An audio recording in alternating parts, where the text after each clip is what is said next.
politizálni már nem politizál, erről szól a menekült kampány, hogy elfedje a lopásokat, arról szól a menekült kampány, hogy elfedje, hogy az egészségügy, az oktatás összeomlóban van, a korrupció viszont a tetőfokára hágott. Ez így az alapmondás, tehát ez az, amit azt hiszem, hogy mindenkinek fontos, hogy a tudomására hozzunk, és ezért megy ez a vándorkiállítás körbe az országon. Ma azonban egy még érdekesebb plusz hírrel szolgálhatunk, amire mondhatjuk azt, hogy breaking news, tehát a Fehérvár TV-nek és az itt jelenlevő újságíróknak lesz az első információja róla.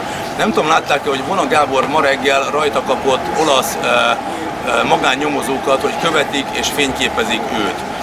Ez nagyon egybecseng azzal, hogy engem megkeresett pár nappal ezelőtt egy megbízható, 100%-os információforrás, aki arról számolt be, és megnevezve azt a hotelt is, hogy hol szállásoltak el őket, hogy rám is olasz megfigyelőket állítottak, akiknek az a feladata, hogy információt gyűjtsenek, fényképezzék a magánéletemet, amiből aztán a lejáratok kampányban dolgozni tudnak.